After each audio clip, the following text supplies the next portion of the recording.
Regret. Yeah, it's not something Nehemiah was thinking about in the days leading up to his death. No, Nehemiah was reminiscing. He was reminiscing over how God had invited him to go back and rebuild the walls in 52 days that had been down for 140 some years. He was reminiscing over how he almost said no to that invitation. He was reminiscing over how scared and nervous and inadequate he thought. But he was reminiscing over, wow, I can't believe how you were at work in so many areas on the other side and how I almost missed it.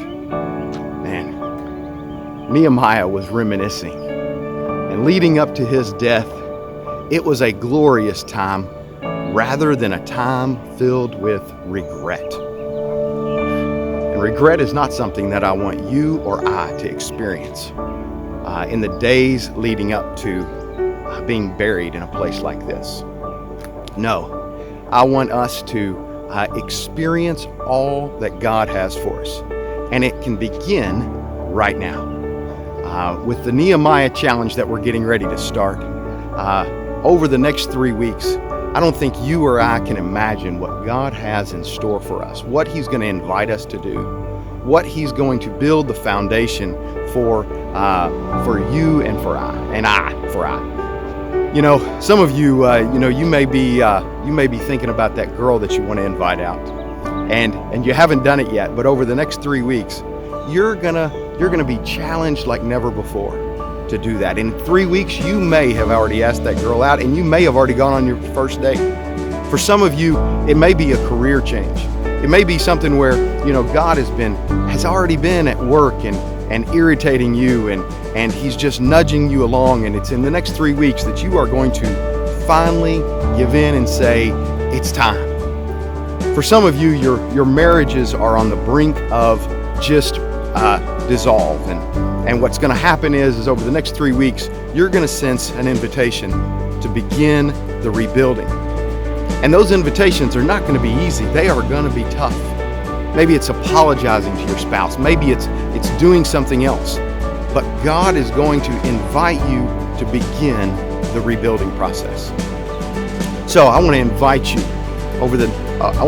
today that if you have not joined the Nehemiah Challenge, I want to invite you to send me a message on Facebook, and I will put you in the group. And then you will have access to be able to invite your life groups and your small groups and business associates and classmates and other people in your life, your family, maybe your spouse and your kids. But this Nehemiah Challenge is going to begin to drum up the dreams that maybe you once had, that you've set aside. This Nehemiah Challenge is going to begin to give you opportunities to practice building on saying yes and pushing through the hesitation or the fear that you might experience every once in a while. This Nehemiah Challenge is going to allow you to see front row why God wrote the book of Nehemiah.